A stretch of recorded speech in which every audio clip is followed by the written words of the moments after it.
वो जमाना गुजर गया। और थोड़ा सा इसका लेवल बढ़ा दीजिए सर, बहुत भिड़ना पड़ रहा है। हेलो डिब्बे से दे दीजिए, थोड़ा आपको साउंड मिलने लगे। हेलो हेलो, इको डाउन रखिएगा, इको मत खोलिएगा भैया, इको मत खोलिएगा, केवल हल्का सी इको दीजिएगा बस, साफ पतला हो सके तो कर दीजिएगा बस। वो जमाना गुजर गया साथियों, मर के भी इंसान का किरदार मर सकता नहीं, फन अगर जिंदा है तो फनकार मर सकता नहीं।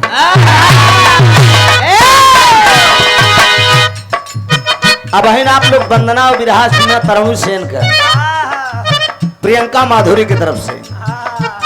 अपने जमाने के आलम में लाल जी लहरी उस्ताद इसको गाया करते थे। इस समय को नजाकत को देखते हुए, हाय हाय गोरिया हो, हाय हाय गोरिया हो, पिजुरिया कहवा, गोरिया हो, कहवा, हो गोरिया हो।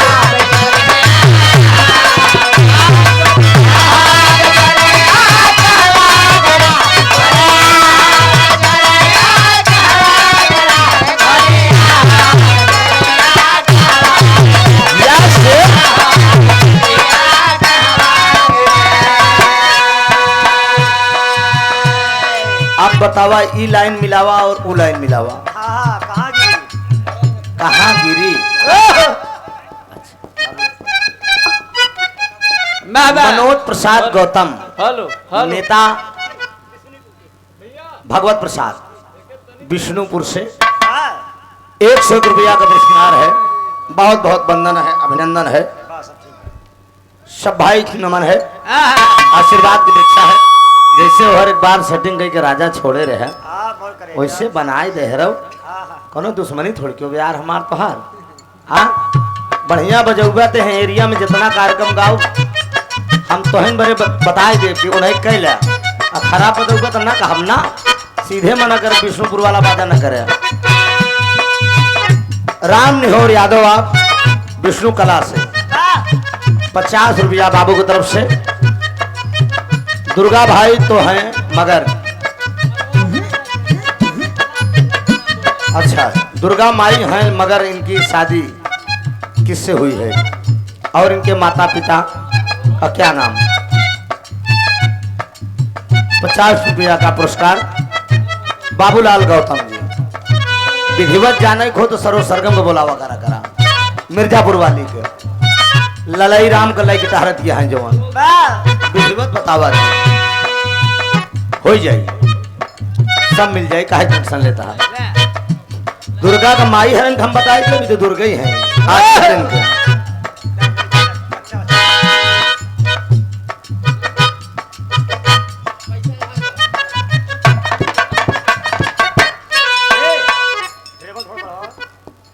का बढ़ाओ टेबल बढ़ाए थे भैया, जैसे खपड़ा बोला तो खुले ही समझ ले अपने तो, टन टन बोले चाहिए। खुद ही ऑपरेटर है, समझे चाहिए काम हमें बतावें। नाम राजकुमार का बेटा सनी कुमार यादव है, गांव रूपीपुर से। 50 रुपया का पुरस्कार बा भैया का प्रणाम बा, आशीर्वाद की जमा ढोलिया तनी बढ़ाए दे राजा, बोलते ही ना आए बा। अरे बाप रे बाप, चला हम का बताइए, अब हम खुद ही हमारा डिस्टर्ब हो चुका है, हमार खुद दिमाग डिस्टर्ब हो चुका बार बार, कहां बड़ा खराब लागत है साला। नदी नारे हाय हाय हाय, नदी नारे न जाऊं श्याम भैया परू, नदी नारे जाऊं श्याम भैया परू, नदी नारे।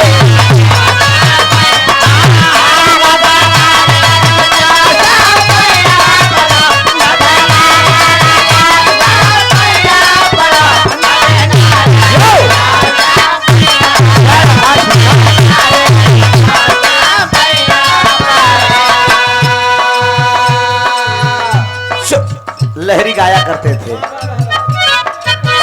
हाय हाय हाय हाय रति कई। ये लहरी का लहरा था साथियों। जमाना गुजर गया, अब कोई नहीं होगा। लड़की उड़की तो खंगार देते रहे और का जैसे कपड़ा खंगारे कहे ये बच्ची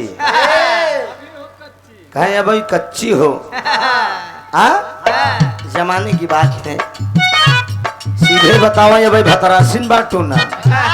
लाल जी लहरी जब से बिरहा गा रहा है तब से तुम चड्ढी पहन के टहलती रही।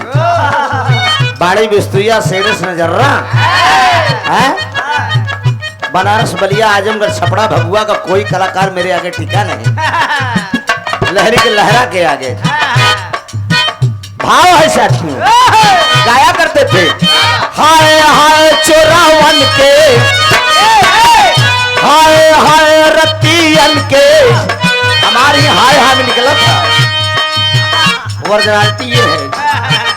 हाय हाय रतियन कई अधेरिया निकला गई हो। रतिया कई अधेरिया निकला गई हो। रतिया कई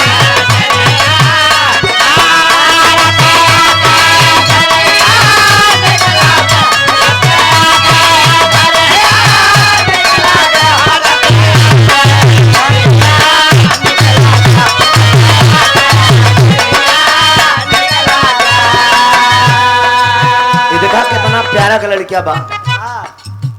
एक बात जान ल, दूसरे के मेहरारू और अपन लड़किया बढ़िया हमारा ध्यान दे आप सब। प्रियंका बात समझे जाओ।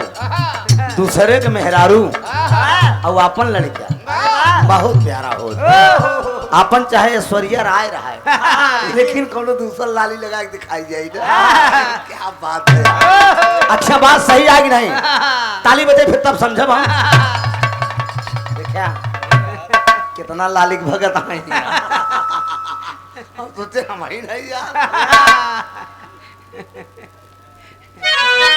अच्छा देख ले प्रियंका यार।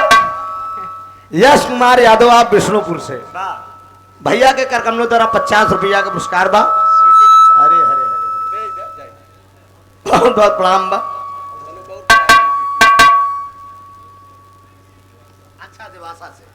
देवासना से राकेश यादव बीडीसी साहब 100 रुपया का पुरस्कार यहाँ बात पर देते हैं। वही बतिया जवन रही पहले वाली उठलाली से रोटी। हाँ भैया का प्रणाम बा डॉक्टर साहब। रिमिका झिमिका पतारा पर सही जब रिमिका झिमिका पतारा पर सही तो सावन में कजरिया निकला हो। सावन में कजरिया निकला हो। सावन में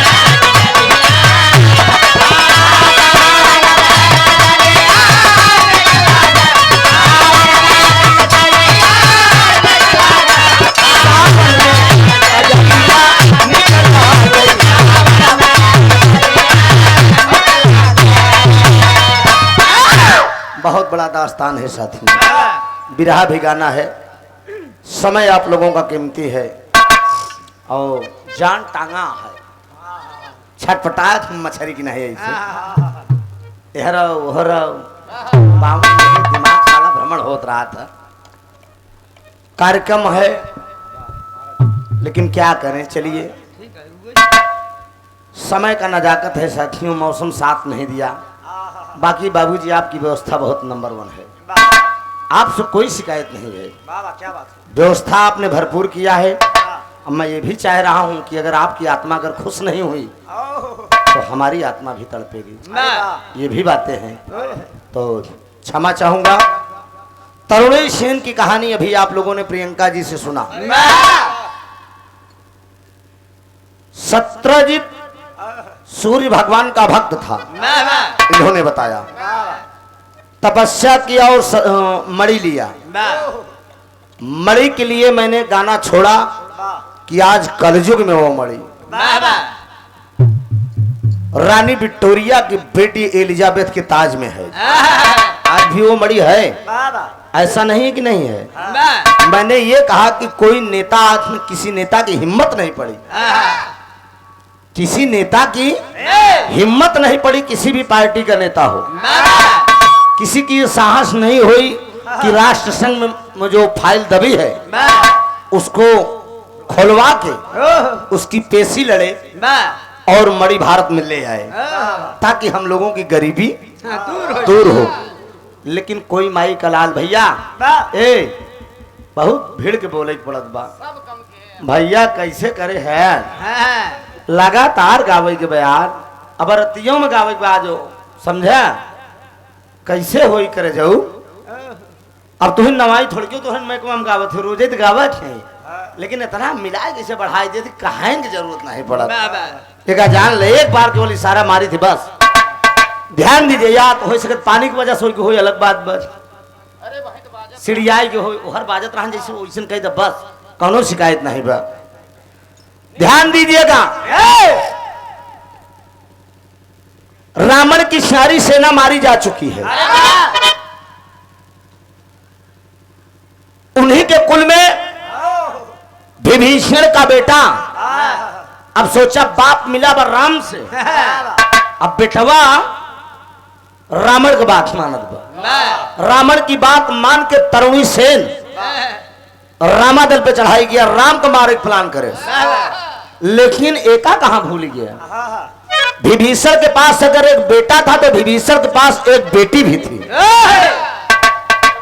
गाने का मेल मिला के थोड़ा लोकगीत में नौजवान भाइयों को कुछ फरमाइश है रामायण छोड़ के कोई बिरहा बढ़िया सुनाइएगा तो रामायण की लाइन छोड़ के एक बिरहा सुनाऊंगा लेकिन पहले गाने का जोड़ समझ लीजिए। तर्ज है डॉक्टर साहब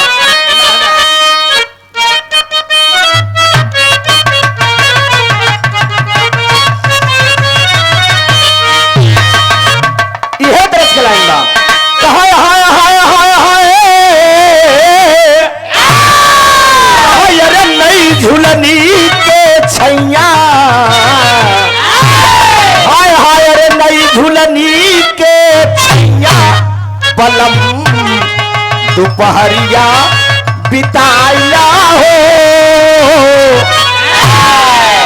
चैनल वाले भाई अभी प्रियंका ने संकेत दिया है बिरहा मत रिकॉर्ड करिएगा धुन तर्ज डाल दीजिएगा, हम तो छूट दे दिए हैं सब रिकॉर्ड करो, लेकिन किसी का चैनल अगर रद्द होगा मेरे गाने से तो ये कंप्लेन मेरे ऊपर मत करिएगा, इसलिए कि 8 चैनल मेरा खुद चल रहा है संगम लाल पटेल के नाम से, दोनों कैमरे ये मोबाइल और कैमरा मेरा है मेरे चैनल का, और आप अभी एक नौजवान चला को देख लीजिएगा नहीं चैनल अगर भ्रष्ट होगा, चूंकि मैं आज 10 दिन पहले ये व्यवस्था कर दिया हूं अपने चैनल पे, मेरा चेहरा अगर किसी के चैनल पे मेल हुआ वो चैनल गया, अब इसकी जिम्मेदारी मेरी नहीं, मेरे ऊपर कंप्लेन ना होना चाहिए, जो खा पिए तो भाई हरा रोजी रोटी वो चली जाए, केवल मेरा गाना मेरे चैनल पे के अलावा दूसरे चैनल पे नहीं मिलेगा, इसलिए कि आप लोग मेहनत करके स्टूडियो में बुलाइए, जब स्टूडियो में बुलाएंगे तो हमें पैसा देना पड़ेगा, ठीक। अब ये जिम्मेदारी आपकी है, आओ व्यवस्था कई दे है रोकी हाय हाय हाय अरे नई झुलनी के छैया बलमा दोपहरिया बिताया हो, नई झुलनी के छैया बलम दोपहरिया बिताया हो।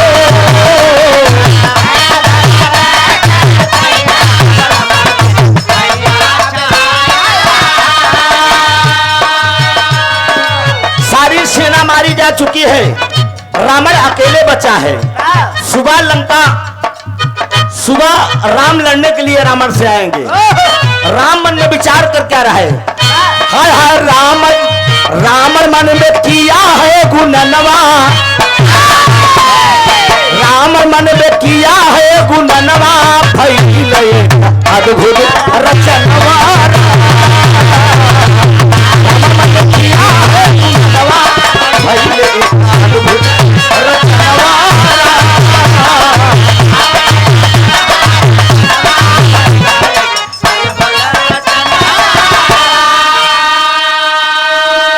रावण मन में विचार किया सुबह लंका पे चढ़ाई करना है, वही विभीषण की एक लड़की थी साथी। भगवान ब्रह्मा ने उसे वरदान दिया था कि मन चाहा रूप तुम बना सकती हो। वही विभीषण की लड़की को बुलाता है। अरे विभीषण का बिटिया काली हले बोलाई, विभीषण की बिटिया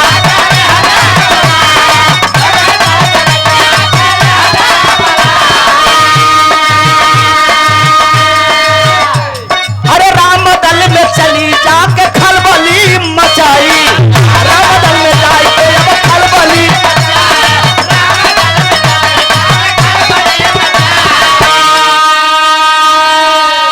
विभीषण की लड़की को बुलाया जिसका नाम सुषमा था।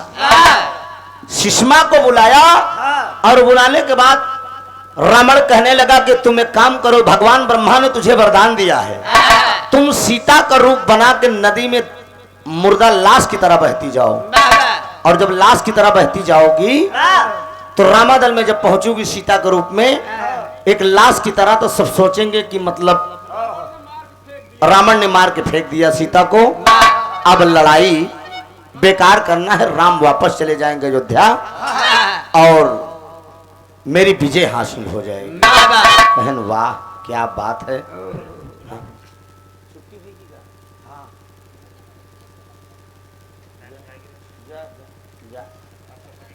अरे हम सुनाए जा, कोनो बात नहीं, जा मोर भैया।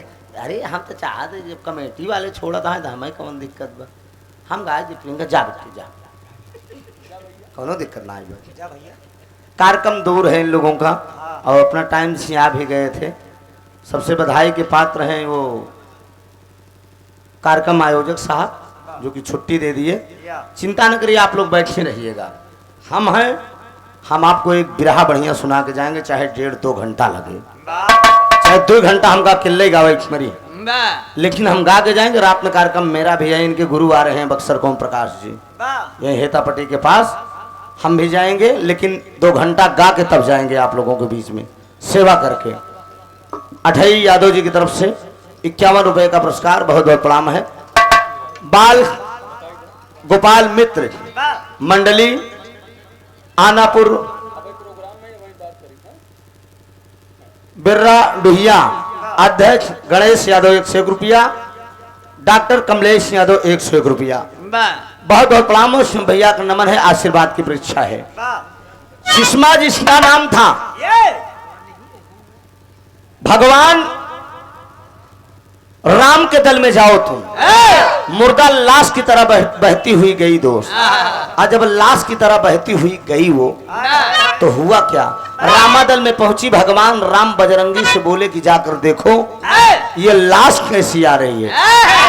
अरे लाश के पास बजरंगी पहुंचे जाई, अरे सीता का लाश जब देखे तुरंत ही भाई,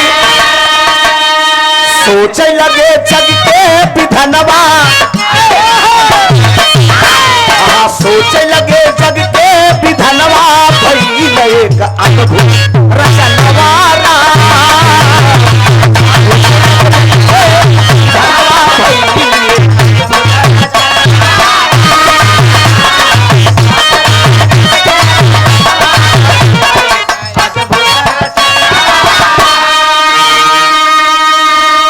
विचार किए साथियों। बजरंगी जी पहुंचे, अब पहुंचने के बाद आपस में विचार किए, भगवान राम से जाए के बता दिए कि प्रभु सीता माता को जो है मार के रावण जो है नदी में फेंक दिया। प्रभु राम जब देखते हैं जानकी का रूप, तो वही बोल दिए कि लड़ाई लड़ना बेकार है, जब जानकी दुनिया में नहीं है तब क्या करेंगे, चिता लगवाते हैं राम और उस माया रूपी सीता को चिता पे लेटाते हैं। तब ले बजरंगी को याद आया, बजरंगी को याद आया कि धारा के विपरीत ये लाश आ रही थी, धारा इधर बह रही थी, लाश इधर से आ रही थी। सोचिए, यही बात बजरंगी जी कहने लगे कि रुकिए प्रभु, मुझे ऐसा लग रहा है इसमें रावण की कोई चाल है, रावण मायावी है, ये सीता नहीं है। जा ले हम जानते। सुजीत सुजीत लटक ले है ना एक साथ है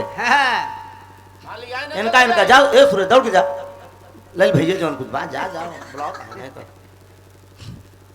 सुजीत बनना तू लटक निकल रहा अब हमारे साथ ना पड़ा चक्कर में हाँ का मतलब है ध्यान दा बजरंगी को शंका हुआ बजरंगी को शक हुआ और बजरंगी कहने लगे कहा प्रभु रुकिए इसमें कोई चाल है वही चिता पे लेटाई गई जी सुषमा तो बजरंगी जी बोले कि तुम साफ साफ बताओ तुम कौन हो और कहां से आई हो तुम्हें कौन भेजा है नहीं मारे बे गदा बिना मारे मर जाओ सुषमा सोचे दिबे कि मार तो जाएंगे भैया अब ऐसे भल बकरीन दे नहीं तो चिता पे लेटाइन दे आए अगर आगे छुआई दे तो हम बच्चा बनना सुषमा बताने लगी और तुरंत चिता से उठकर बैठ गई कहने लगी अपनी बजरंगी बोले कि तुम अपने असली रूप में आओ तुरंत असली रूप में आई जब विभीषण जी देखे कि ये मेरी बेटी है वही सवाल कर दिए विभीषण कहा बेटी तुम इतना घोर पाप क्यों किया माता सीता को रूप धर के तुम चली आई कहन क्या करूं पिताजी हम आने से मना कर रहे थे लेकिन रावण बोला कि अगर नहीं जाओगी तो म्यान से तलवार निकाल कर तेरी गर्दन काट दूंगा सुषमा कहा जब मरइन के बाद तो काहे न चली भगवान के हाथ में मर जाए वही विभीषण बोल दिए कहा कि प्रभु की जो इच्छा हो वो सजा तुमको दो मुझसे मतलब नहीं। वही भगवान राम बोले कि सुनो विभीषण दोष इसका नहीं है दोष इसके राजा का है दोस्त इसके राजा का है सजा रावण को मिलनी चाहिए प्रजा क्या करे उसने मजबूर करके तुम्हारी बेटी को भेजा और ये आपकी बेटी सीता के रूप धर के यहाँ पर आई मायावी रूप में तो गलती इसके नहीं है कोई बात नहीं है बेटी तुम मेरे रामादल में मेरी शरण में रहो समय आने पे तुम्हारा भी कहीं स्थान मिलेगा आखिरी भाव है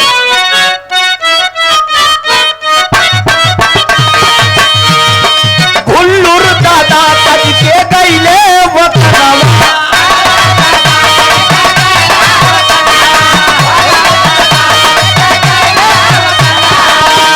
अरे रामधार है कर बिना सुना भात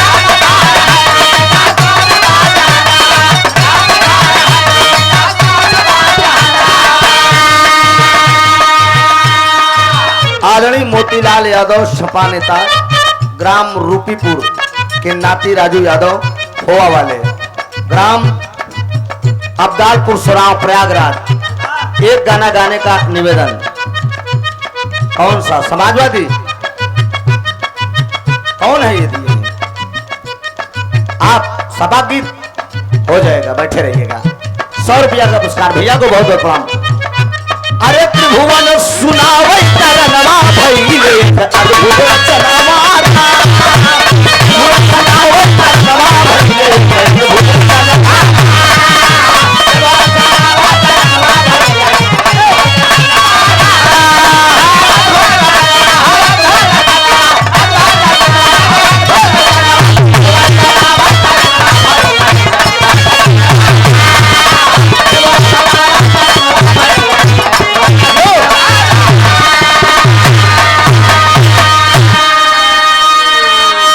आइए एक बिरहा नायम 60 कट में ना गाओ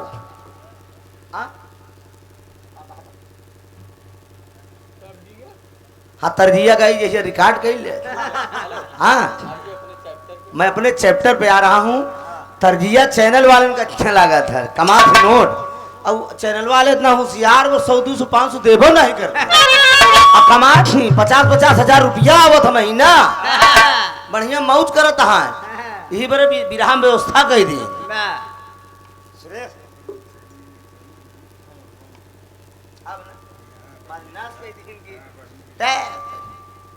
इतना बढ़िया समय से तू प्रोग्राम लिखाए रहा तीनों जने प्रियंको लाइन पर रहे हम आप तीनों जने लाइन पर रहे हैं डेट मर्जी से दिन चला जाए जिन बुलाया अब हमारे मर्जी से बुलाया जवान लड़की बोलोगे हम डांट के बैठा रहा बैठ इस बुलाई थी। हाँ भले हम कटा देवे। अच्छा 200 रुपया बाबूजी की तरफ से ले बिरहा पहले का सुन ले मन लगा गाय देते ओकरे बाद निर्णय ले बोला कि या ना बोला 200 रुपया पाँव लागी।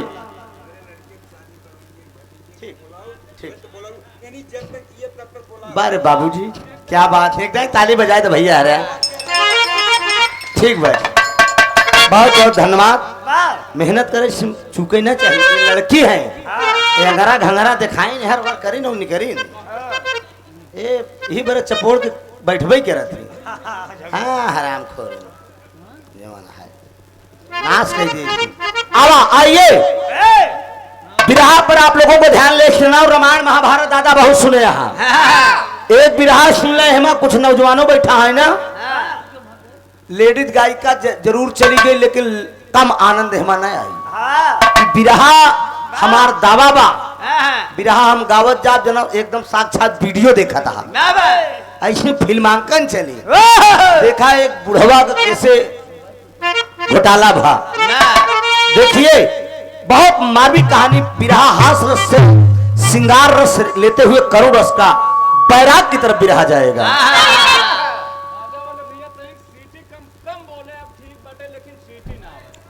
अब बिरहा गावे चलते हमका टोके के ना पड़े भैया।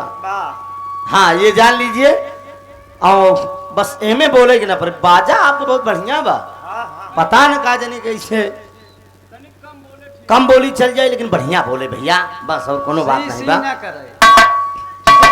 सब सही है ना ओके चली का मैं कब बदल दो वाला ढोलिया दे दो।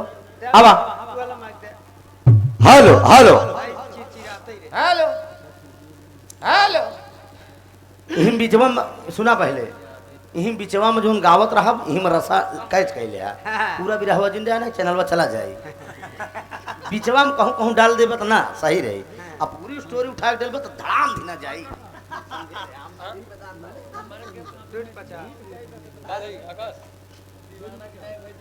वही कही हमका सब पता है गाजीपुर में 5 चैनल रद्द भा ये आप जान ले। हाँ देश वाला ने लिया था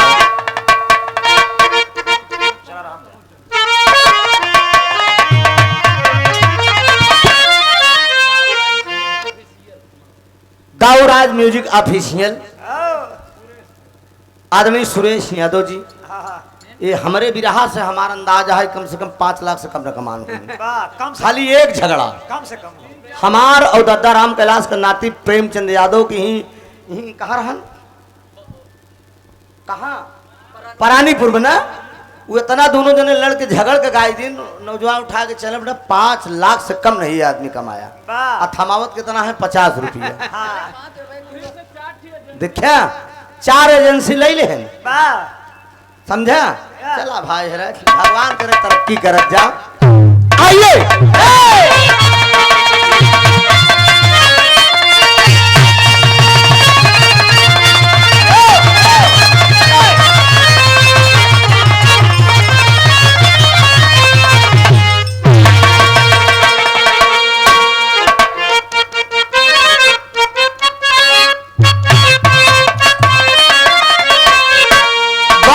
भूमिका पे अरे पुत्र ही माता ममता के सागर बने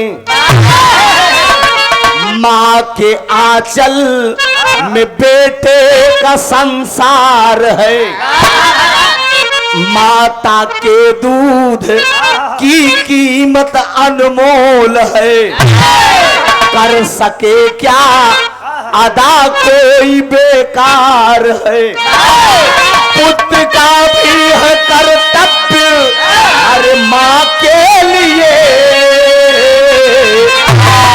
नेक ईमान से माँ की सेवा करे अरे नाम उसका अमर जग में हो जाता है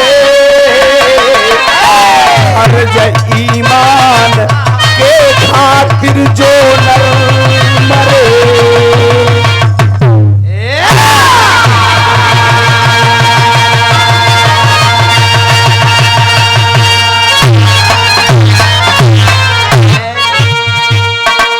ए भैया देसी कहावत कही बा कि अमृत के धार केहू कितनो पियाई एगो माई बिना, कैसे करे जवाज उड़ाई ये भैया एगो माई बिना।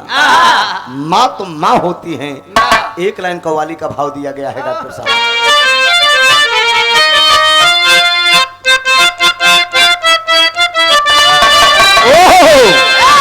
बलिया के परशुराम यादव जी के गावत थी बड़े अंदाज से। अरे उठो मुसलमान, उठो मुसलमान, अरे उठो मुसलमान, अभी मेरा आज नहीं।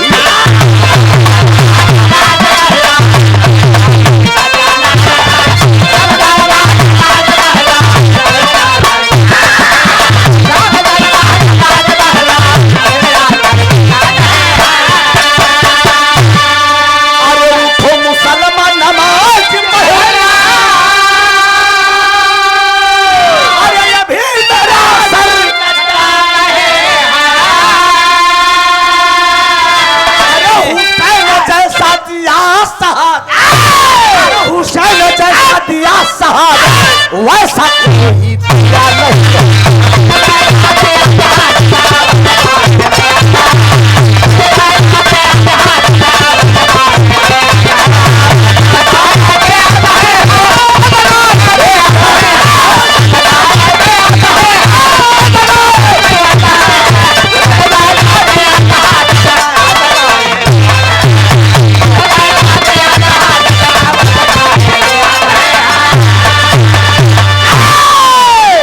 करेंगे पढ़े लिखे विद्वान भाई यहाँ पर बैठे हैं। ये माइक की आवाज आप लोगों को सुना रही है कायदे से, साफ एकदम, कम तो नहीं सुनाई दे रहा है?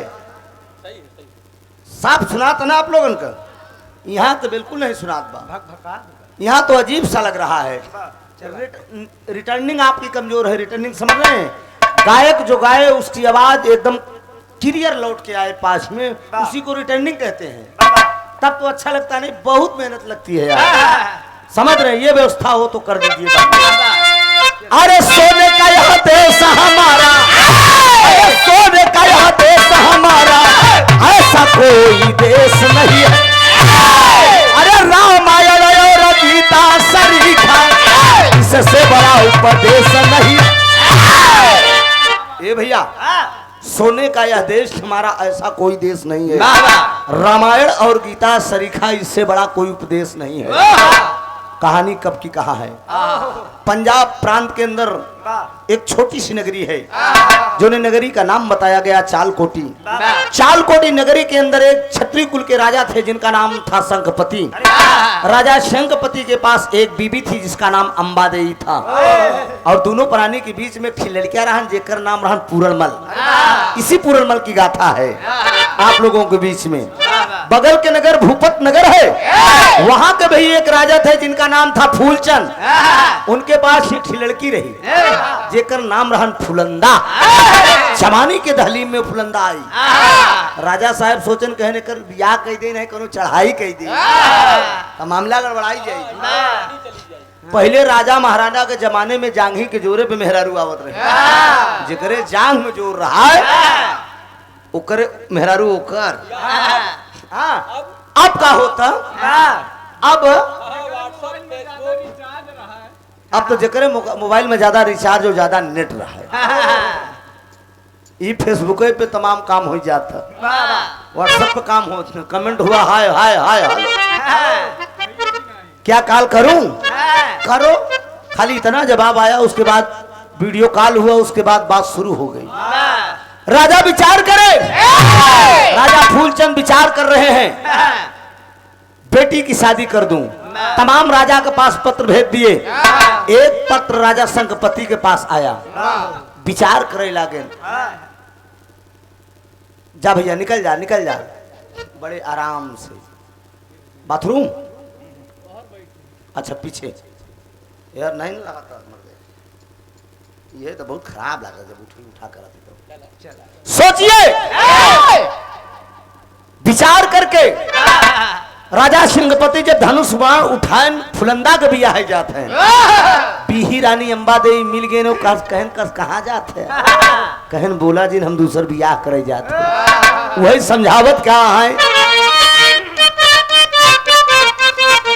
अरे मोरे राम अरे बुढ़ौती पे खियाल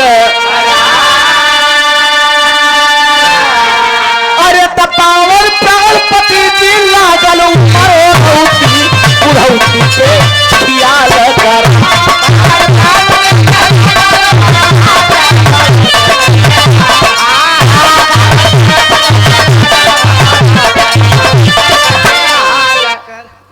पावन प्राण पति जी लागल उमर और उठी बुढ़ौती पे खियाल करा कहा चौथे पन में शादी कर तान हमारे गासन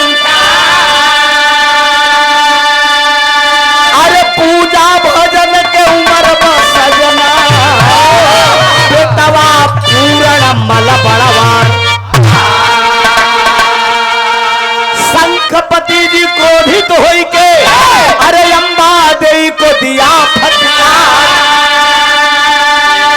कहा अरे कायर बन के घर में बैठू है छत्री तन को धिक्का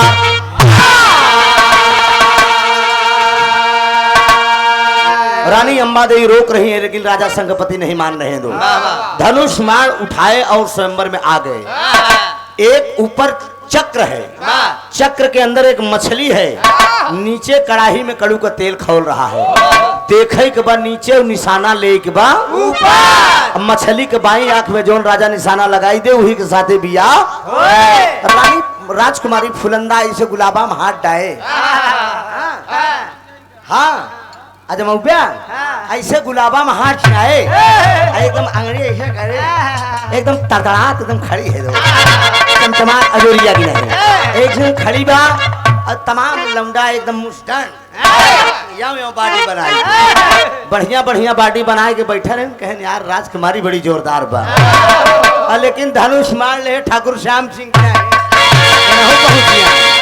राजा शंखपति बुढ़वा जान के नहीं के नंबर पहले लगाए दे बुढ़वा जान के बुढ़ा जान के नंबर लगाए थे लेकिन फुलंदा कहा हे भगवान देखिए करे हाथे हमार जवानी न जाए हाँ ये बुढ़ौना कहा थे लेकिन बुढ़वा में बड़ा दम होता है जान ले जमन बुढ़वन में बा हाँ खाली तू सब देखा में कहो राजा शंखपति धनुष बाण लेकर बाबूजी देखत है नीचे निशाना लेत है और देखत देखत निशाना लेत लेत लेत लेत लेत लेत मारे निशाना एकदम फिट हो गया जितना लौंडा टाइप का राजा रहे सब मुँह बाई दे बुढ़वा तो सबका नंबर ही खत्म कर दे अब बढ़िया एकदम 16 साल का लड़की कैसे हाथ पकड़े लिया के चल दे जब लिया के चल दे तो तर्ज का भाव डॉक्टर साहब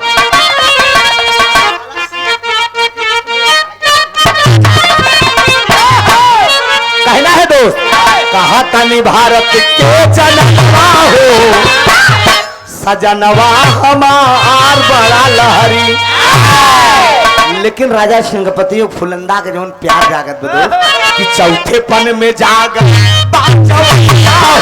लगा छोटी रानी से लगा चौथे पन में जाग हो लगा छोटी रानी से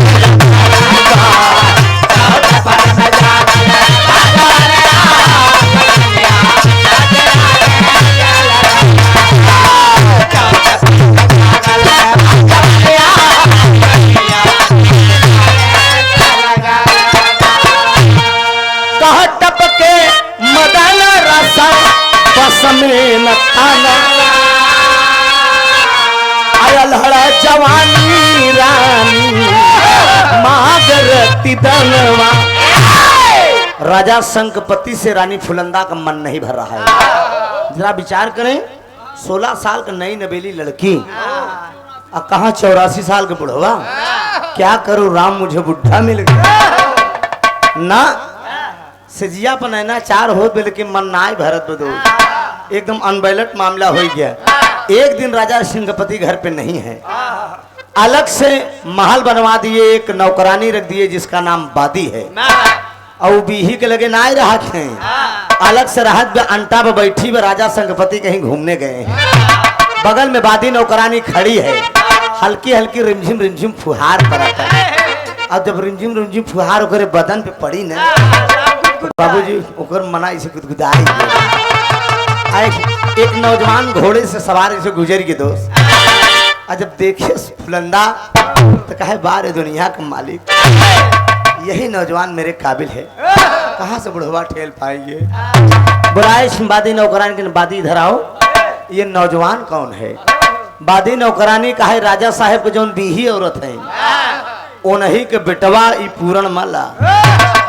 हो तार देख लाइन फिर तेरी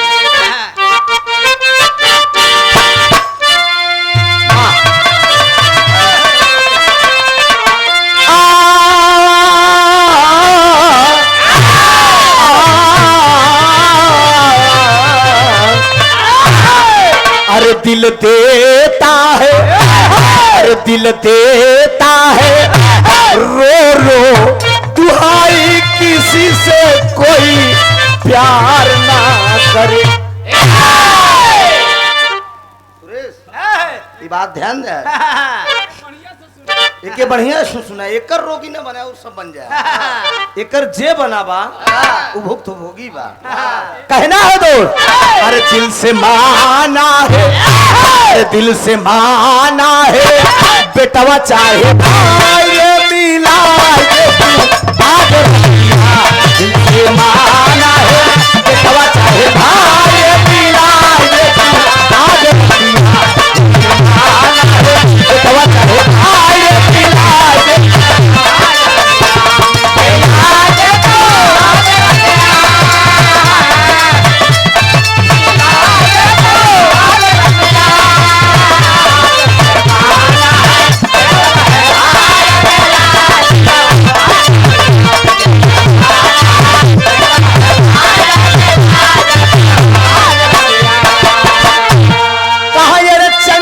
जवानी बा, जवानी मदमाती, घोड़वा पे बैठल ओकर शेर जैसन छाती। अरे जरा बुलाओ ना रानी साहिबा, अरे आपका दिमाग खराब है, अरे ये आपका बेटा है, काहे चाहे बेटवा हो चाहे जे हो, खाली बुलाए के तो लिया बस। तिरिया चरितम दय्यम न जाना। पूरनमल का एक दोस्त है जिसका नाम था मेहताब जात का माली था, चौरस खेल रहा था पेड़ के नीचे घोड़ा बांध के। बादी नौकरानी पहुंच गई, कहा राजकुमार की जय हो। क्या बात है बादी, पिताजी आपके घर पे नहीं है, आपकी मौसी की तबीयत बड़ी तेज खराब है, आप नहीं चलेंगे तो हो सकता है कि मौसी आपकी इस धरती पे जिंदा रहे या इतना विचार, इतना बात जब वो बताती है, नौजवान तुरंत घोड़ा खोला और घोड़े पे सवार हो गया। महल में जाने के लिए जो बात उसका दोस्त है मेहताब, तबले कलाई पकड़ लिया अपने दोस्त पूरनमल की, और क्या कहता है, यह तरफ चलाएंगे कि हमारा दिल है पान का,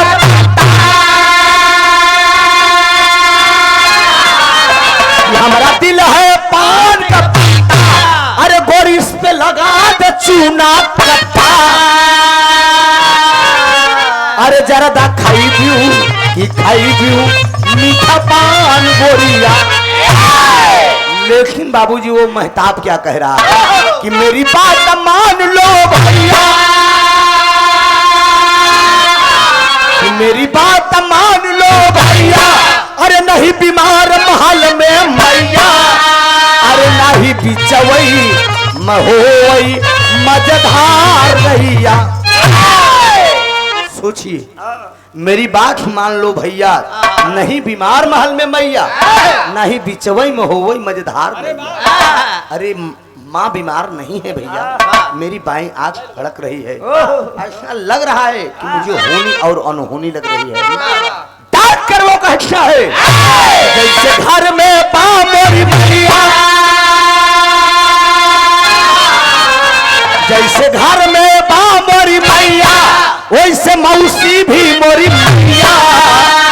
अरे नाही बिचवई महोई मजधार नैया। सवार हो गया घोड़े पे, दोस्त की बात को ठुकरा दिया। और जब दोस्त की बात को ठुकरा कर घोड़े पे सवार हो गया, आगे आगे नौकरानी बादी चली जा रही है, पीछे पीछे राजकुमार पूर्णमल चला जा रहा है। जवानी बड़ी अंधी हो जब आवत है तो एकदम चुकड़त की चली आवत, इतनी अंधी होता। ये हराम खोरी फुलंदा जमाने के दहलीम में है। घोड़े पे सवार राजकुमार उतरा है, महलों में प्रवेश किया, एकदम बढ़िया सिंगार पटार कई के बैठी। अब वही पहुंचा, कहा है मौसी माँ के चरणों में है पूर्णमल का प्रणाम, किस कारण बुलवाया मौसी, क्या है मेरा काम। बादी ने जाकर बतलाया मौसी है भी यहाँ और कुछ नजर आ रहा, अब खैर करे करतार। मौसी तू ठीक हो ना? बादी जाए के बताया कि मौसी की तबीयत बड़ी तेज खराब बा।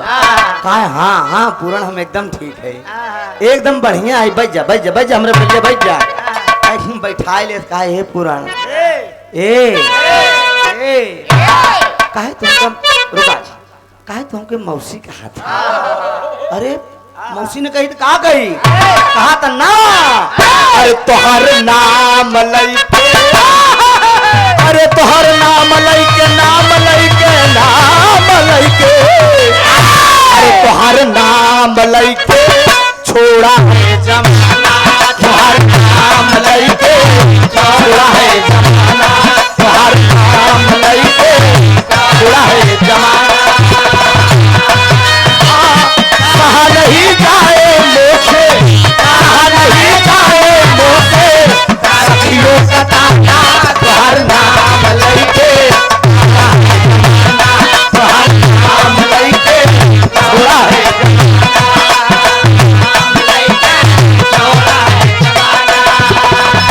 शराबी मेरी गलवा गुलाबी मेरी पतली कमर लगे, आखिया शराबी मेरी गलवा गुलाबी मेरी पतली कमर लगे, आखिया शराबी मेरी गलवा गुलाबी मेरी पतली कमर लगे, आखिया शराबी मेरी गलवा गुलाबी मेरी पतली कमर लचके। अरे मतवा कभी दिया हराम करे दिया चम चम चम चम पे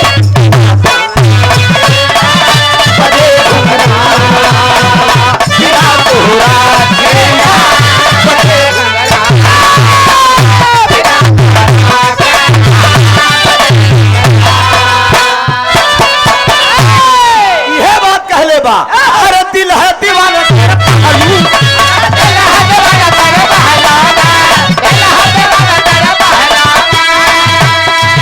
अरे दिल से चाहे जो कहलूं मैं, अरे आखियां मिला ले मुझे गरवा लगा ले जरा और अभी सज धज लूं, आखियां मिला ले मुझे गरवा लगा ले जरा और अभी सज धज लूं, आखियां मिला ले मुझे गरवा लगा ले जरा और अभी सज धज लूं, आखियां मिला ले मुझे गरवा लगा ले जरा और अभी सज धज लूं। अरे मतवा के भी दिया हराम करे नी दिया चम चम चम चम पे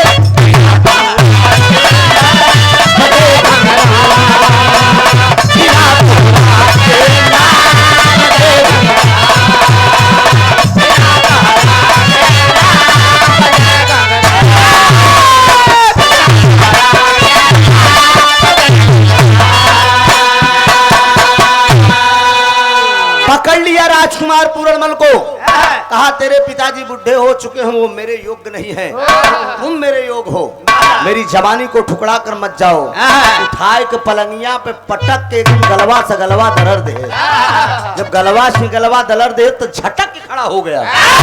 कहा लोक की लाज प्रलोक की लाज, अरे तू लोक की लाज से ना ही डरे,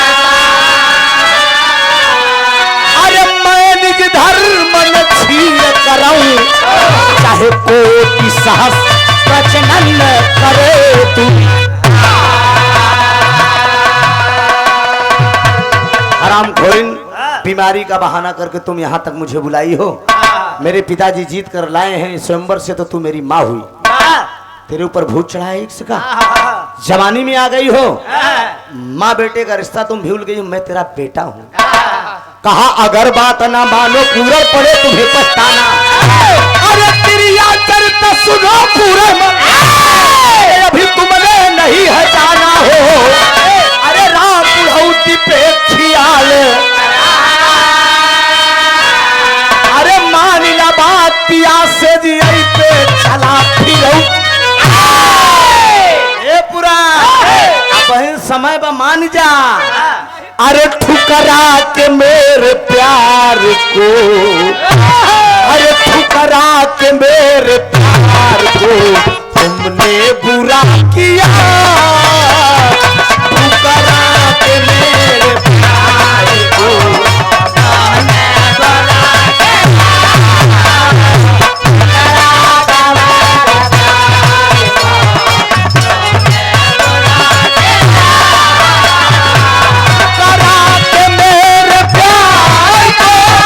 तुमने बुरा किया।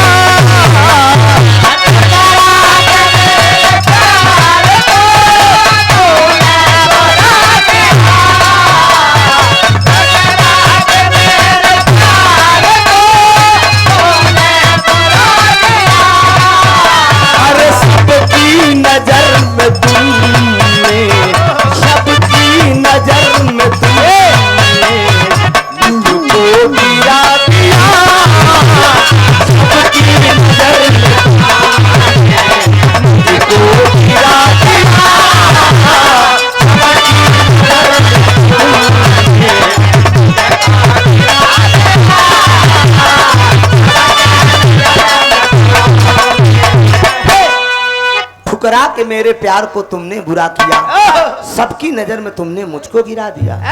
ए पुरणमल, ये अंजाम अच्छा नहीं होगा। तुम मेरी जवानी को ठुकरा कर जा रहे हो।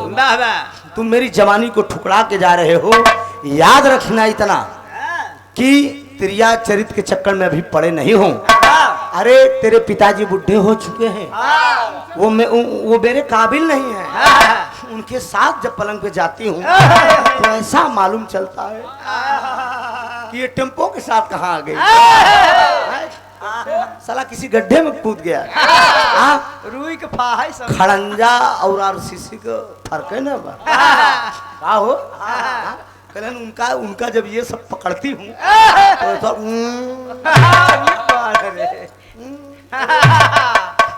पूरणमल कह रहा है तब क्या करूं। कहा तेरा भरा भरा है, छाती गदगद है। याद रख लेना मेरे नौजवान भाइयों, दिल कभी किसी से लगाया नहीं जाता ना, ये अपने आप लगता है। भले बादले कोई दरिया का पानी, अरे भले बादले कोई दरिया का पानी, मगर ये जवानी बाधी न जाए। मेरा दिल दीवाना सनम तेरे ऊपर, और खुदा भी झुका है जवानी के आगे। ये करे आगे अच्छे अच्छे झुक गए, समझे। बड़े बड़े ऋषि मुनि के कंठी धराई गए। हाँ खाली एक बार टीप टाप जहाँ मारी कहा कोका बेली है सही भाई लपेटू की नहीं कहीं है ही सही। सोचिए वो फुलंदा कह रही है मेरी जवानी को तुम ठुकरा के चले जा रहे हो, ये अच्छा नहीं कर रहे हो। झटक के चला गया वो। जब झटक के चला गया तो झटका में खतरा का हो गया। ओकर फेड़ा है कटार वही पलंग पे छूट गया। जब पलंग पे छूट गया बादी नौकरानी आए कहे कस कुछ काम बना। का बना कहें झटक के चला गया। कहें छुच्छे एकदम। कहा रानी अब तो गड़बड़ हो गया, राजा साहब से बताई दे तो हम मारी जाबे। बादी से वो फुलंदा कहती है कि तुम चिंता मत करो, ये फुलंदा का दिमाग है, समझा। करेस का गई बढ़िया बार और बिखेर के अपन एकदम लाली ओली हर हर कही के काजर वजर ऐसे हेर हो बड़ा उड़ा है कैसे आए के पलंग पे बार और बिखेर कैसे लेटी बे पहले रानी महारानी जब बिगड़त थे तो उनके बड़े कोप भवन बनत रहा वही कोप भवन में जाके लेट गई शाम का वक्त हुआ राजा शंखपति जी आए बादी नौकरानी से पूछे लगे कह हमार रानी कहाँ गए हमार गुलब्बो कहाँ है दे यार हिम ललिया लगी इनका वाला मैं को है ना यार पहले कहीं पूछ आप जब लग गए तो तू पूछ लेता है लाली ध्यान दे आप बाबूजी अरे का बताई था भरभंड हो जात बाटे हां धर्म हो जात वही रात ठीक रहा सोचिए आप कहा शाम का वक्त हुआ अगर राजा साहब आएंगे जब राजा शंखपति आए बादी नौकरानी से पूछे लगे कहना हमार जान कहाँ है कहन सीधे को भवन में दबे पाओ राजा शंखपति जी पहुंचे कहें का होइगे हमरे करेजा का का होइगे हमरे दिल जान का का होइगे रानी फुलंदा कान तो सुन ना बोलो हम तो सुन ना बोलो कहन का काहे न बोलबू तो उ बतावत बे का बतावत बे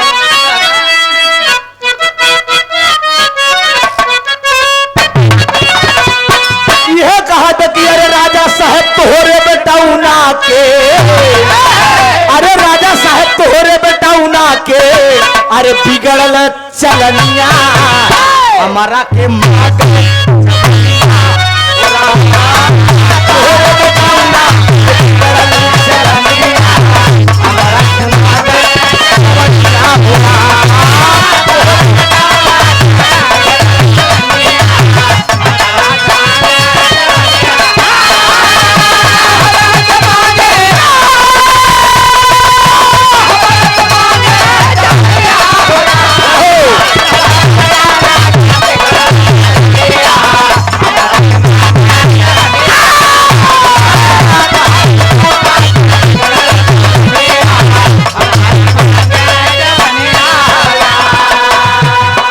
शंखपति कहे कि मेरा बेटा कहाँ हाँ आपका बेटा कहा मेरा बेटा क्या किया बेटा तोहार हमारे पीछे पड़ा बा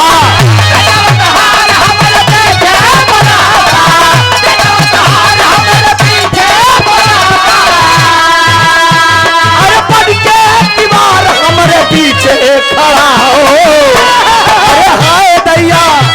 अरे हाय दैया जाई हम एकरा सरनिया हमरा के माँ गए जवनिया हो राम कहन आपका बेटा मेरे पीछे पड़ा है कहन मेरा बेटा कहन मेरे पास आया था आपका बेटा मेरी आबरू लूटा है काट कर राजा शंखपति बोले हराम खोरिन क्या बात तू बक रही है मेरा बेटा मर्यादा पुरुषोत्तम राम जैसे सम्मान दिया करते थे और मेरा बेटा तेरे पास आया तेरी आबरू लूटा है ऐसा नहीं हो सकता प्रमाण के लिए मैंने बताया ना कि झटके पट्टी में लपट झपट में फेड़ा कटार छूट गया था निकाल कर फेड़ा कटार दिखा देती है महल के अंदर ले जाकर देखिए ये फेड़ा कटार किसका है जब राजा शंखपति फेड़ा कटार देखते हैं उन्हें विश्वास हो गया कि मेरा बेटा पूरणमल आया था और मेरी रानी की आबरू को लूटा है मंत्री को बुलाते हैं और कहते हैं कि नगर में ढिढोरा पीट दिया जाए कल राजकुमार पूरणमल की पूरे प्रजावासियों के सामने फांसी पे लटकाएंगे मंत्री कहें कि अपने ही बेटे को आप फांसी पे लटकाएंगे कहा हाँ कहा क्यों कहा इसलिए वो मैभा मतारी की आबरू लूटा है मैभा मतारी के इज्जत के आरोप में राजकुमार पूरणमल की फांसी होगी इस बात का नगर ढिढोरा पीटा गया जब नगर में ढिढोरा पीटा गया भैया हो सुबह हुई तमाम देखने वालों का तांता लग गया राजा शंखपति सिंहासन पर विराजमान हुए एक तरफ फपक फपक के उसकी माँ रो रही है अम्बा देवी उसकी माँ अम्बा देवी रो रही कि आज मेरे आंखों का तारा दुनिया से अलविदा हो जाएगा बगल में हराम खोरी रानी फुलंदा बैठी हुई है लेकिन मित्रों दो सिपाही जाते हैं राजकुमार पूरणमल को घसीटते हुए लाते हैं सिपाहियों से वो पूरणमल कह रहा है कि तुम लोग मुझे इस ढंग से व्यवहार कर रहे हो तुम मेरे पिताजी का नौकर हो जब तू राजकुमार था तो था अब तू एक राजा की निगाह में तुम एक मुजरिम हो, इसलिए कि तूने अपनी ही माँ के साथ आबरू लूटा है। डांट कर कहता है सिपाही से कि कौन ये बात कहता है कि मैंने माँ की इज्जत लूटा है। सरेआम दरबार के अंदर राजकुमार पूर्णमल को पेश किया गया। राजा संगपति पूछते हैं कि हरामखोर, मैंने सोचा नहीं था कि तू मेरा औलाद होकर इस ढंग का निकल जाएगा। कहता है पिताजी मेरा गुनाह क्या है, मैंने कौन सा ऐसा कसूर कर दिया है, ये इतनी कड़ी सजा आज मुझे फांसी पे लटकवाने जा रहे हैं। ओ राजा संगपति कहने लगे कि तूने रानी फुलंदा की आबरू लूटा है। क्या प्रमाण है कि मैं आबरू लूटा हूँ? कहा फेडा कटार महलों में है, बादी नौकरानी प्रमाण है। बादी नौकरानी भी कहती है कि हाँ राजकुमार जी आए थे। फांसी के फंदे पे वो जब जाने लगा बाबूजी, उसमें नगरवासियों से एक बात कहता है, संदेश देता है। क्या संदेश देता है?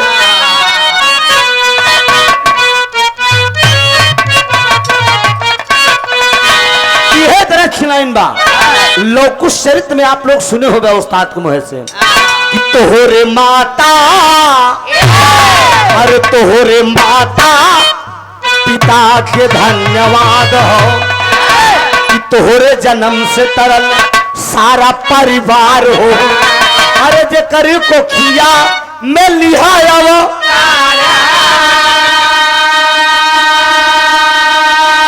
अरे भाग्यवान तोहरे जैसन औलाद हो।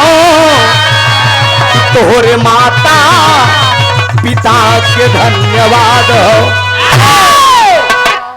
ए भैया, लेकिन राजकुमार पूर्णमल जब फांसी पे जाने लगा, सारे नगरवासियों से कहता है कि मैं रहूंगा, अरे मैं रहूंगा, रहूंगा न होगा, न होगा, मैं रहूंगा, रहूंगा न होगा।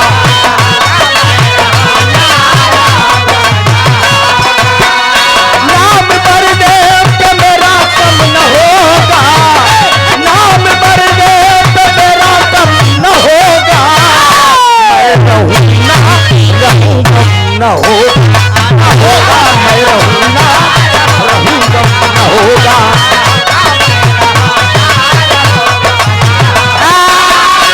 नाम मरने पे मेरा कम न होगा, नाम मरने पे मेरा कम न होगा।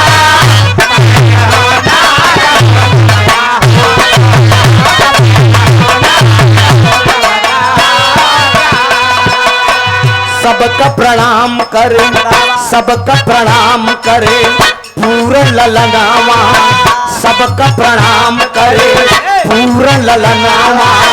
तनिको दर्द नाही आवेला रजनवा, तनिको दर्द नाही आवेला रजनवा।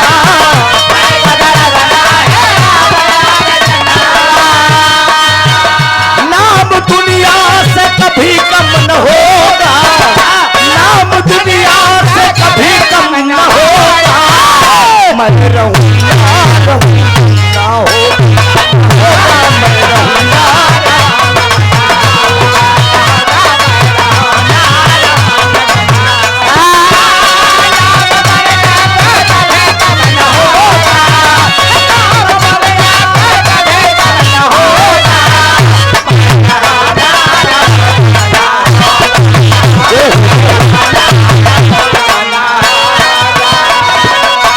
फांसी के फंदे पे लटकवा दिए बाबूजी।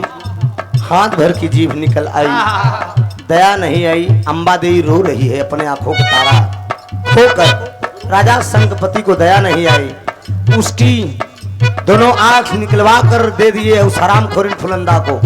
हंसते हंसते अपने पैरों से कुचल दिया, कुएं में ले जाकर लाश को डलवा दिए, लाश को ले जाकर कुएं में डलवा दिए। एकरे आगे की कहानी आप लोग समझ लीजिए, गाना भी करीब है। गुरु गोरखनाथ वहीं रहिया से आए, गुरु गोरखनाथ वहीं रहिया से आए। कुआं में पूर्णमल की लाश जब पाए, कुआं में पूर्णमल की लाश जब पाए, पूर्णमल की लाश जब पाए। नाम दुनिया से कभी कम न होगा, नाम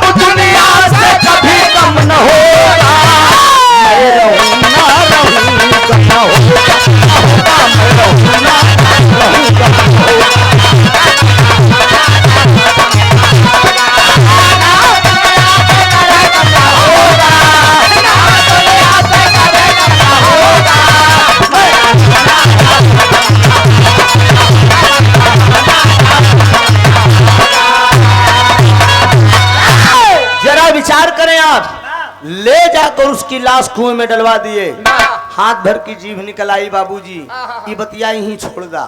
लेकिन समय का चक्र बीतता गया। एक दिन गुरु गोरखनाथ जी नगर में भ्रमण करने के लिए आए।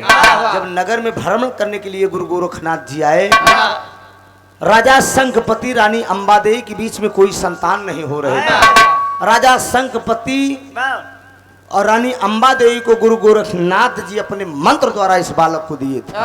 वो गुरु गोरखनाथ का शिष्य था, गुरु गोरखनाथ का चेला था। और इसी बीच में जब भ्रमण करने के लिए निकले हैं, चालकोटी नगरी में जब पहुंचे हैं बाबूजी, तो मन में विचार कर रहे हैं कि क्यों न मैं अपने शिष्य से मिलता चलूं। मंत्रोच्चारण किया तो मंत्र ये बता रहा है कि आपका शिष्य बेकसूर प्रिया चरित के चक्कर में मारा गया। हाय हाय हाय हाय। गुरु गोरखनाथ जी अपने मंत्र के सहारे से उस कुएं के पास पहुंचे। लोगों को बुलाते हैं कि भैया क्या इस कुएं में कोई लाश है क्या? वहां के लोग कह रहे हैं कि हाँ, यहाँ के राजा शंखपति अपने ही बेटे को फांसी के फंदे पे लटकवा के अपनी दूसरी रानी के चक्कर में अपने ही बेटे को कुएं में डला दिया। क्या नाम था उसका?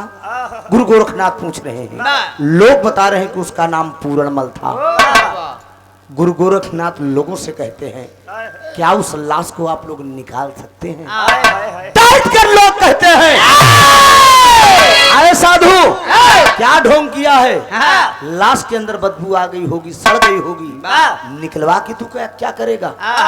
लेकिन गुरु गोरखनाथ कहते हैं कि अरे भैया निकालना हो तो लाश को आप निकाल दीजिए।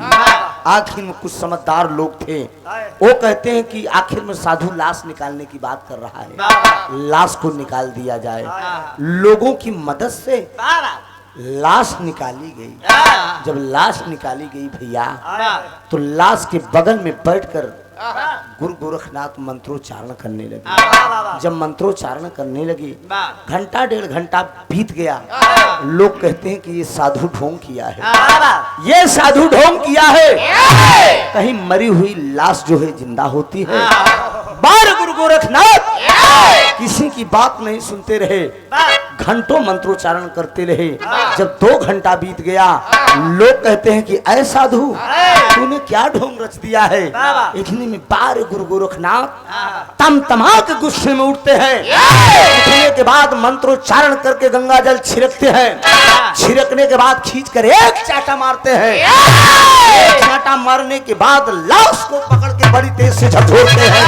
जब लाश को झकझोरते हैं बाबूजी, तो गुरु की कृपा से उस लाश के अंदर जान आ गई।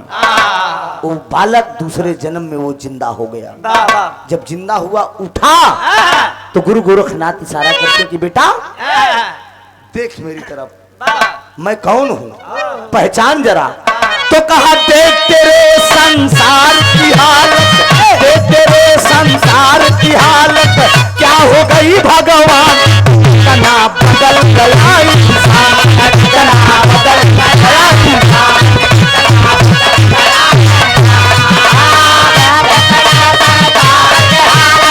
क्या हो गया भगवान, तना बदल गया इंसान, तना बदल गया। सूरज न बदला, चाँद न बदला, सूरज न बदला, चाँद न बदला, न बदला आसमान, कितना बदल गया इंसान, कितना बदल गया इंसान, कितना बदल गया इंसान। सूरज न बदला, चाँद न बदला, न बदला आसमान, कितना बदल गया इंसान, कितना बदल गया इंसान।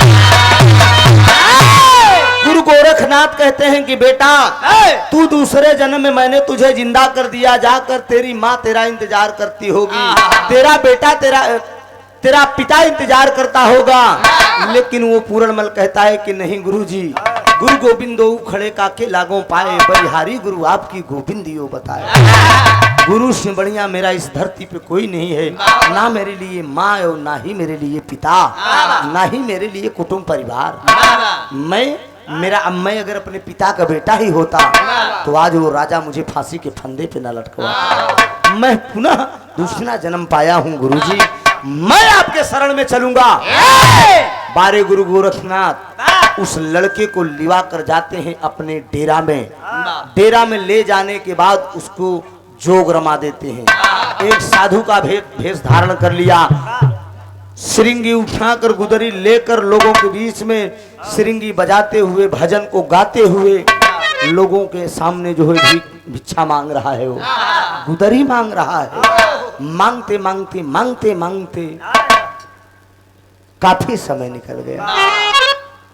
गाते बजाते भजन के जगतिया में कोई नहीं अपना, अरे जगतिया में कोई नहीं अपना, अरे कोई का कोई नहीं होई हो, जगतिया में कोई नहीं अपना, कोई का कोई नहीं होई हो, जगतिया में कोई नहीं अपना।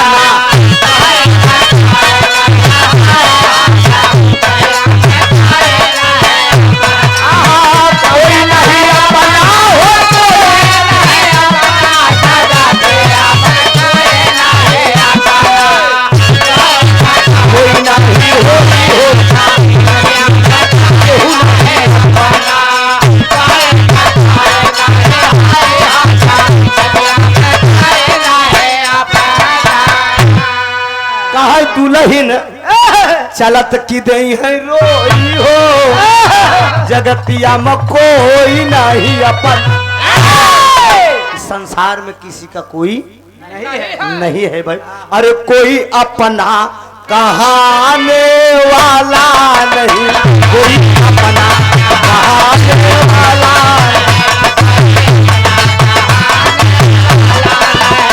ऐसे तो अरे दो दिन की जिंदगानी में कोई अपना कहाने वाला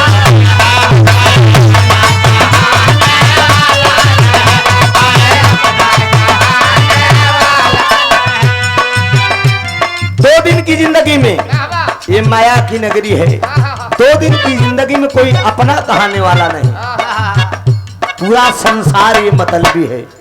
भजन को गाते हुए वो चला जा रहा है, गुदड़ी लिए श्रृंगी बजाते हुए वो जोगी जब चला जा रहा है, धीरे धीरे 14 साल का दिन बीत गया।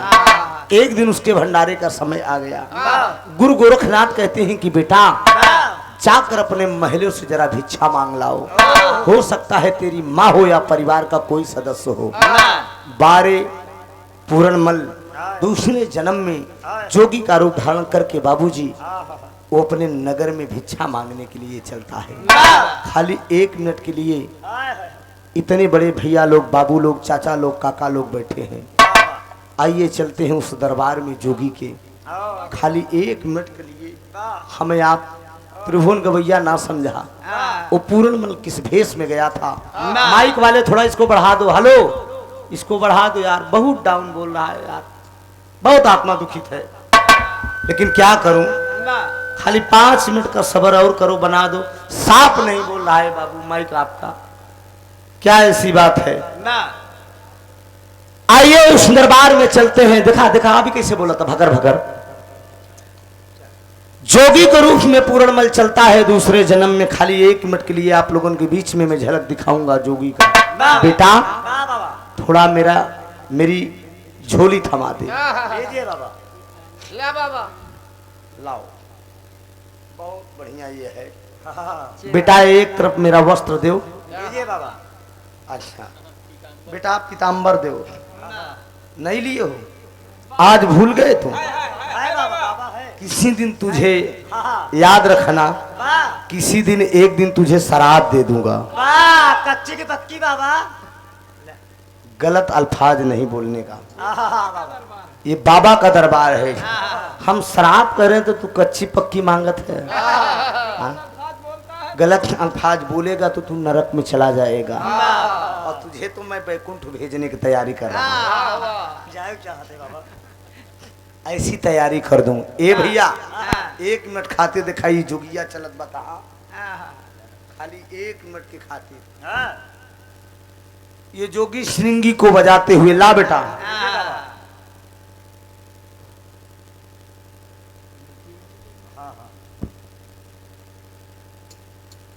ये रुद्राक्ष का माला पूरा उठा ला। ये लो लीजिए बाबा। बालक तू कहाँ चला? बाबा डेर मारा भगा है। मैं ऐसा बाबा हूँ, मेरे तपो से न जाने कितने चेला टिके और कितने चले गए। भाग गए। देख लीजिए आप लोग के सामने। आप लोगों के सामने प्रमाण है। एक चेला मेरा गड़बड़ा गया। बाबा खाली बाबा का वो भी पीतम्बर दे दे। इसको भी धारण करो, रहने दूं आज। चलो इसको तुमको मंत्रोच्चारण करके दे दूंगा। ला बेटा। हाँ। बालक ये रुद्राक्ष का मेरा माला है। वाह। ए भैया गौर करेंगे, 5 मिनट के खातिर हमें आप त्रिभुवन गवैया ना समझा। वो जोगी है पूरनमल, दूसरे जन्म में जोगी का धुर। यूट्यूब पर भी मेरी आवाज में ये बिरहा मंच पे कई जगह आप लोग सुने होंगे। सर्च करेंगे मेरे चैनल पे तो मैं कई मंचों पे गाया हूँ। नेपाल हो, सूरत हो, पंजाब हो, गुजरात हो, लुधियाना हो, बॉम्बे हो, विदेशों से मेरे पास फोन आता है कि जो जोगी का बिरहा आपने पूरनमल का गाया है। पहला भाग तो आपने गा दिया है, दूसरा भाग भी गाने की कृपा करिए। बहुत जल्द आप लोगों के बीच में दूसरा भाग भी YouTube के माध्यम से रिकॉर्डिंग करके भेजूंगा। 10 रुपया, 5 रुपया, 2 रुपया, 100 रुपये, 50 रुपये। सुरेश जी, इस दरबार में जितने भाई लोग बैठे हैं 100 रुपये, 50 रुपये, 10 रुपये, 20 रुपये लोग पान और गुटखा खाकर थूक देते हैं, सिगरेट पीकर धुआं उड़ा देते हैं। लेकिन ये जोगी आया है आप लोगों के दरबार में, मैं किसी से भीख नहीं मांग रहा हूँ। अभी तो आप लोगों ने जितना पुरस्कार दिया तो दिया, लेकिन ये जो आप जोगी के झोली में डालेंगे, ये किसी गरीब को दान देने का काम करूंगा, या तो किसी धर्म स्थल पे, किसी मंदिर पे ले जाकर इसको मैदान कर देता हूँ। वो जोगी चलता है भजन के गाते हुए ऐसे।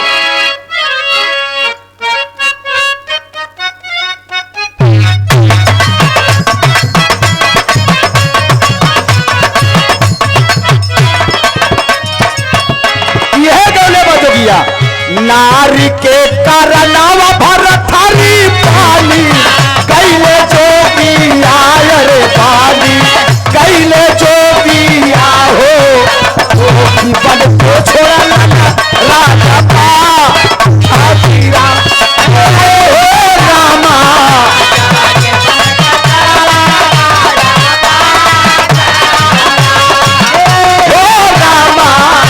जोगी बन के छोड़ा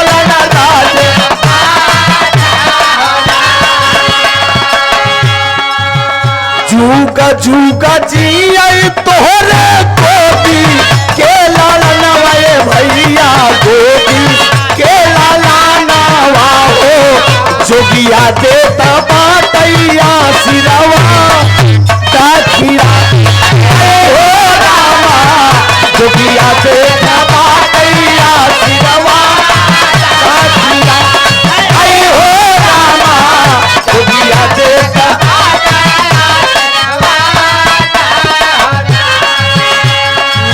जूगा जिया तू ही गोदी के लाला नवाए बाबू, गोदी के लाला नवा हो सुखीरा है तोहरा परिवार हो रामा, सुखीरा है तोहरा परिवार हो रामा।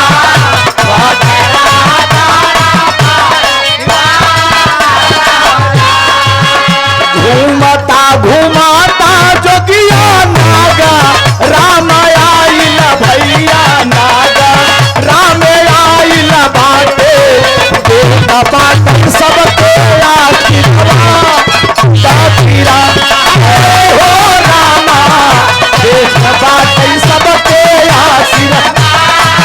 जय हो जय हो।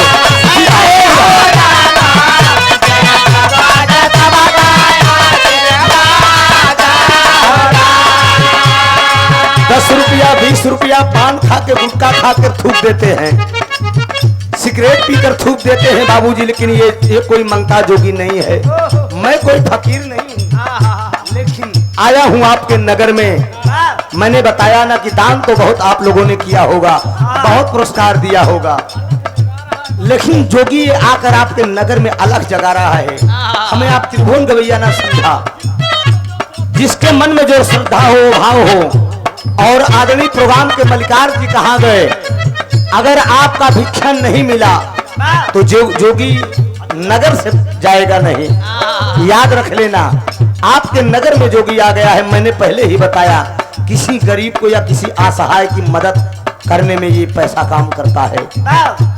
ये जान लीजिए, 100-200 रुपए तो तमाम पान गुटखा महफिल में बैठे लोग जितने हैं, जिसके पास पैसा ना हो वही मन से आप स्मरण कर लीजिए, मन से मना लीजिए कि या दुनिया के मालिक बाबा गुरु गोरखनाथ का स्मरण कर लीजिए, आपका बेड़ा पार हो जाएगा। घूमता घुमाता जोगिया आइला, बाबा वाला ये भैया आइला, बाबा वाला हो सिरा तोहरा पारीवा रातीरा हो रामा।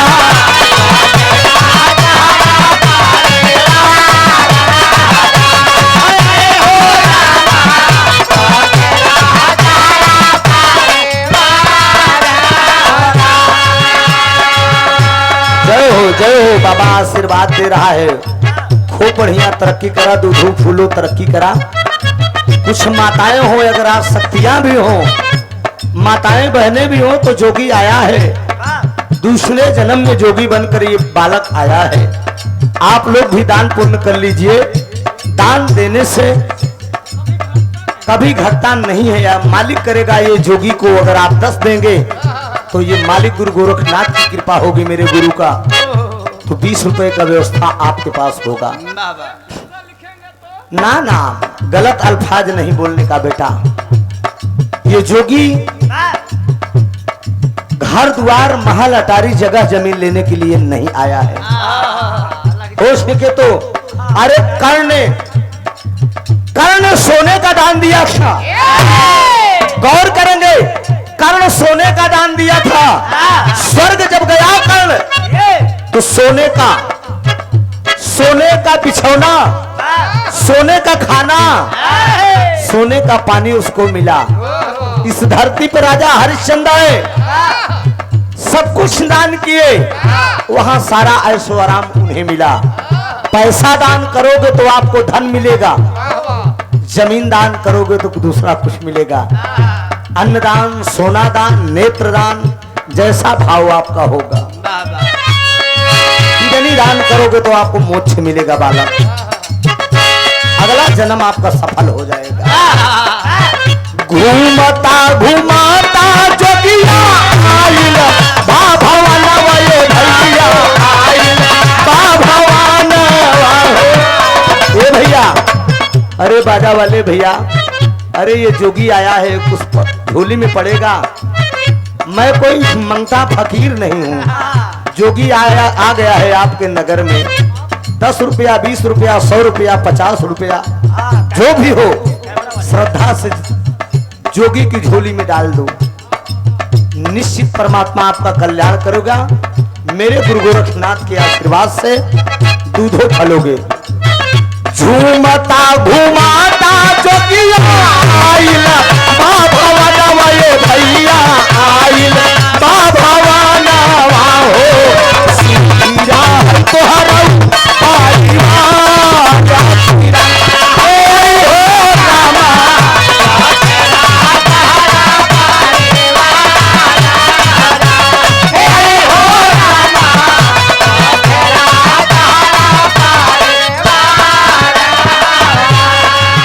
भगवान को किसी ने देखा नहीं है, लेकिन विश्वास अटूट होता है।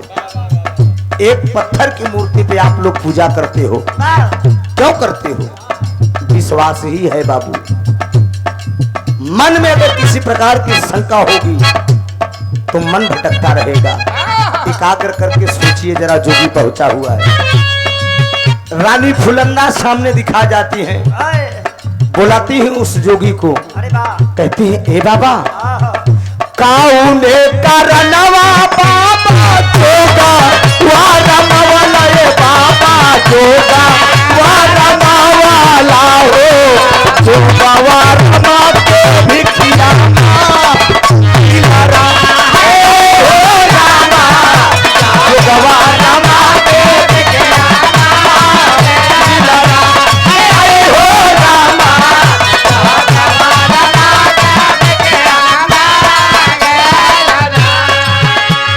रानी फुलंदा पूछती है कि हे बाबा आपने जोगी का रूप धारण क्यों किया है?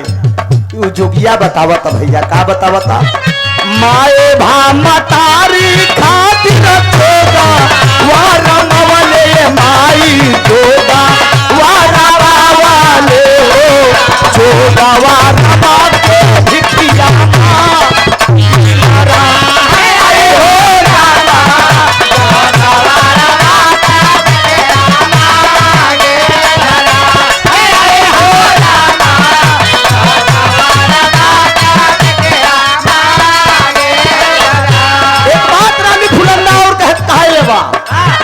जानम तमाउतिया काहे भैले नाला लावा हो भैले नाला लावा हो जोगी बन के द्वारे गैला गिरा हो रामा जोगी बन के द्वारे गैला हो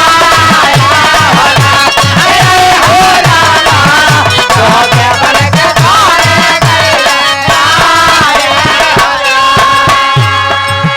मैं भा मतारी के खातिर मैं जोगी का रूप धारण किया हूँ, लेकिन रानी फुलंदा कुछ समझ नहीं पाती है बाबूजी।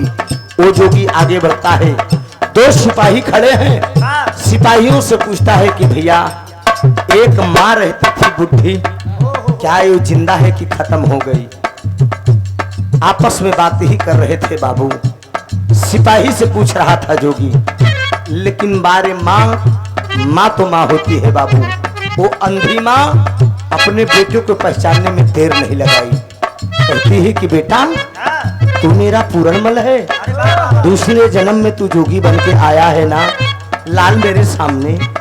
जोगी कहता है कि नहीं माँ मैं तेरा बेटा नहीं हूँ, मैं तो एक जोगी हूँ, हो सके तो मुझे तू भिक्षा दे दे माँ, हो सके तो तू मुझे गुदरी दे दे माँ, केवल इतना मेरा मांगन है माँ।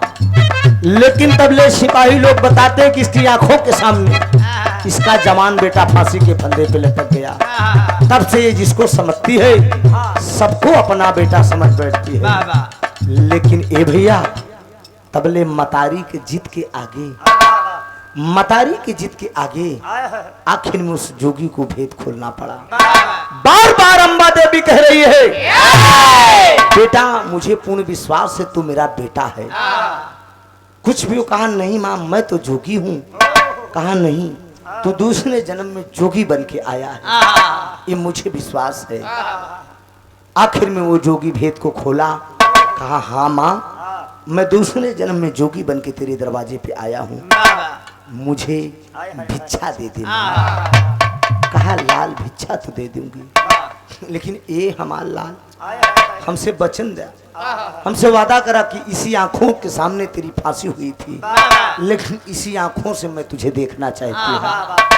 कहा माँ मैं आंख ठीक कर दूंगा, तू देख लेगी, लेकिन देखने के बाद ठीक 5 मिनट के बाद तू जमीन पे गिरेगी और खत्म हो जाएगी।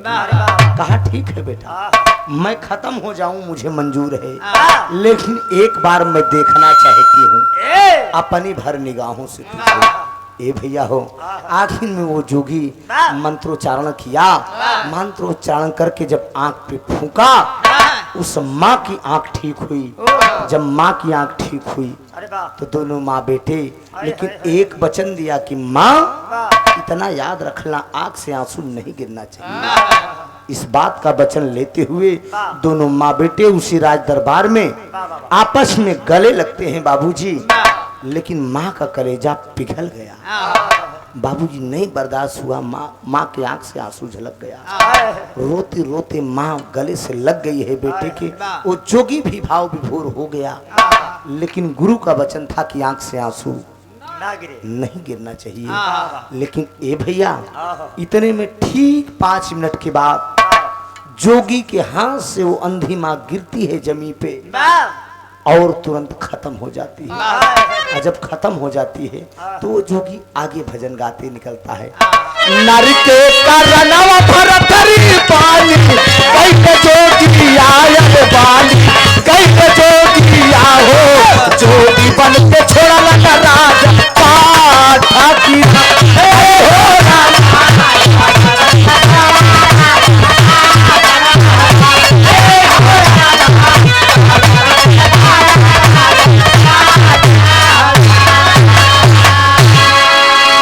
वो जोगी जब आगे बढ़ता है, ये खबर जब राजा संगपति को मिली है, मेरा बेटा पूरनमल दूसरे जन्म में जोगी बनकर आया है।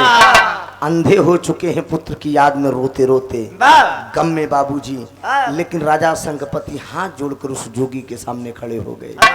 कहा बेटा मेरी गुनाह को माफ कर दो, तू यहाँ का राजा बन जा, ये जोगिया वस्त्र त्याग दे। लेकिन तब ले वो जोगी कहता है कि बाहर है राजा बा। एक जोगी के लिए ये मोह माया धन दौलत किस काम का नहीं। अगर राजपाट देना था तो तुमने मुझे जोगी क्यों बनाया? अरे वाह, ये जोगी क्यों फांसी के फंदे पे लटकवाया? मुझे आपका ये राजपाट नहीं चाहिए। आप अपना राजपाट अपने पास रखिए, मुझे इस माया के भ्रमण में माया के मोह में मत घुमाइए। आपका राजपाट मुझे नहीं चाहिए। आखिर में बाबूजी उसने एक वचन दिया, कहा जाओ ये जो रानी फुलंदा बची है जो फांसी पे मुझे लटकवाई थी, मैं वचन दे रहा हूँ, होता तो औलाद तो इसके ना होते, लेकिन मैं वचन दे रहा हूँ एक दिन इसके पेट से एक लड़का पैदा होगा। इसके पेट से एक लड़का पैदा होगा, वही चालकोटी नगरी का राजा बनेगा। मुझे आपका राजपाट नहीं चाहिए। यही कह के वो जोगी आगे बढ़ गया बाबू। जब आगे बढ़ गया तो बिरहा का हमारा दूसरा भाग बा। अब अम्बा देई फुलंदा के पेट से कौन पैदा हुआ और चालकोटी नगरी का राजा कौन बना, तमाम लोगों की मांग है, निगाहें गड़ी है इस पर। कुछ ऐसी कहानी, ऐसा बिरहा, ऐसी स्टोरी होती है कि जनता सुनने के लिए ललायत रहते हैं। बहुत जल्द आप लोगों के बीच में दूसरा भाग भी पेश करने का काम करूंगा, लेकिन ठीक है। और आखिरी भाव है, कहना है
चरिता की है सबके समानावा, भक्त पूर्ण मला होई गईले सपाना।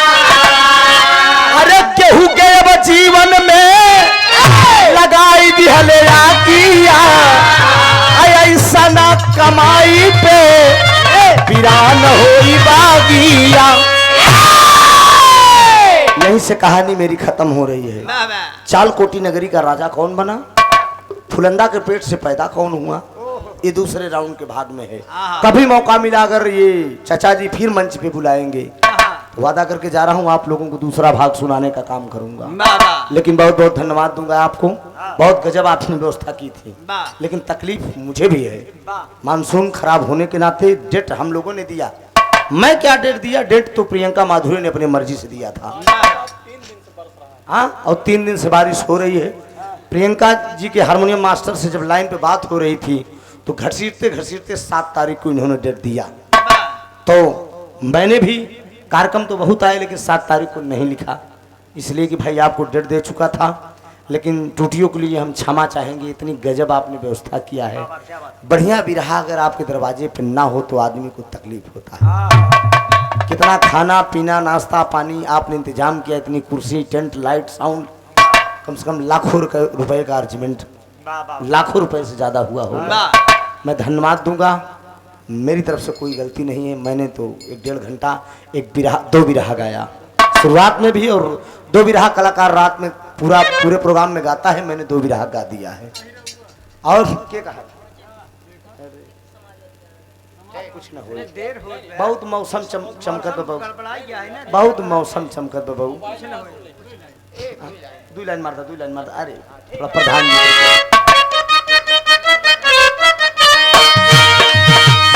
अब की भगाना है चोर चाई को, अच्छा सिला दिया तूने मेरे प्यार का, अरे प्यार में ही लूट लिया घर यार का। लेकिन करे के बाका जानता है 2024 में अब की भगाना है चोर चाई को, अरे अब की भगाना है चोर चाई को, अरे पीएम बनाना है अखिलेश भाई को, अब की भगाना है चोर चाई को, अरे पीएम बनाना है अखिलेश भाई को।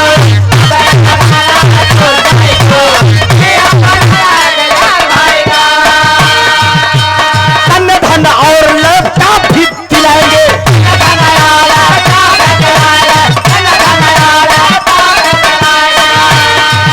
अरे गांव गांव सुनो यार बिजली खिंचवाएंगे।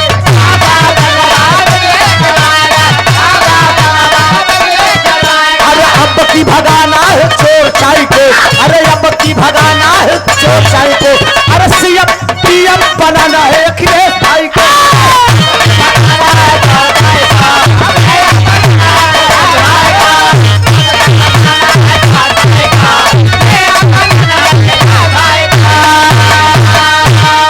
बहुत बहुत धन्यवाद इस लाइन पे सुनने के लिए माननीय यहाँ के प्रधान जी। आपके करकमों द्वारा 100 रुपया और 100 रुपया हमारे भाई ने देकर सम्मान किया है समाजवादी गीत पे। बहुत बहुत धन्यवाद। आप भैया झटका में तो हूँ चले आवाज। हाँ एक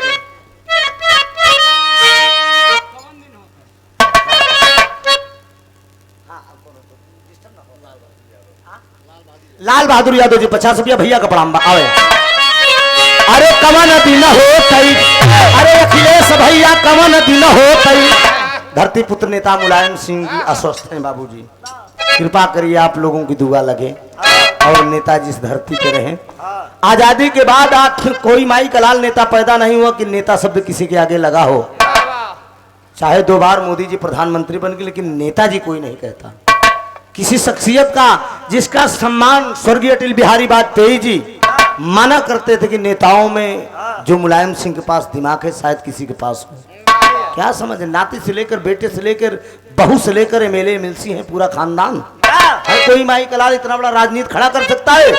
बहन मायावती जी भी अपने आप को वकालत की है, लेकिन पूरा परिवार में भाई भतीज सब लोग पड़े हैं, चाहे तो अपनी पार्टी मेंटेन कर देती है, लेकिन अपना उल्लू सीधा करने में सबको दबो दिया। मुलायम सिंह रहे या न रहे, लेकिन उनका नाम अमर रहेगा। आए हाय, अरे अखिलेश भैया कवन दिन हो तई, अरे अखिलेश भैया कवन दिन हो तई, तू बनी जाता पीएम कवन दिन हो, तू बनी जाता पीएम कवन दिन हो।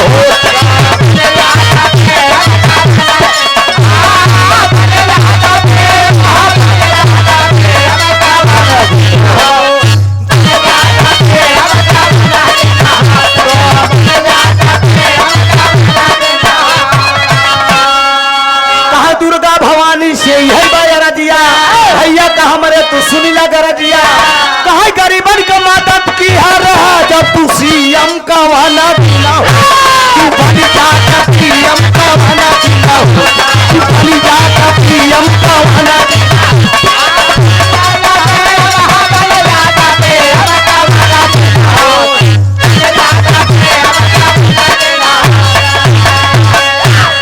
बिरहा भइल बड़ियार हो, काटे काटे बिरहा भइल बड़ियार हो। विष्णु बिरहा भइल बरियार हो विष्णुपुर कई धरती भइल बरियार हो विष्णुपुर कई धरती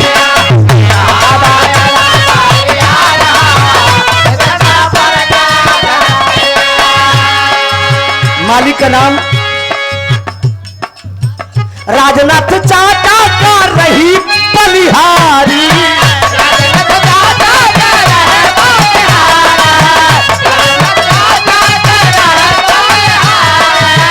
प्रधान जी अब जदुइया दिहल डाली प्रधान जी हो जदुइया दिहल डाली सुखी रहा तोहर संतान हो ए विष्णुपुर कई धरती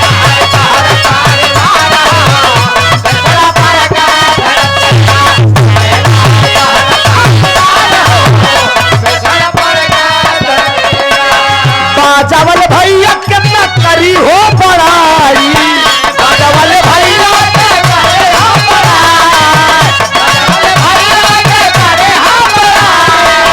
बिरहा में बाजा खूब बढ़िया हो बजाई बिरहा में बाजा खूब बढ़िया हो बजाई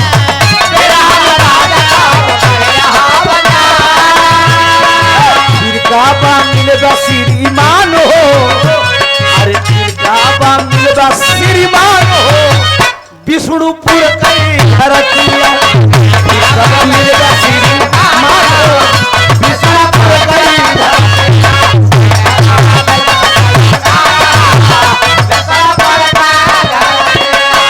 मैहर कमाई जाई करो प्रस्थान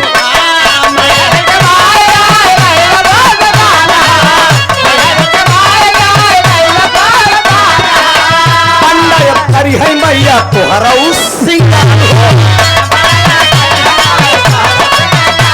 हो चूमत चार कब त्रिभुवननाथ हो चूमी चरण हम त्रिभुवननाथ हो विष्णुपुर कई धरती चरण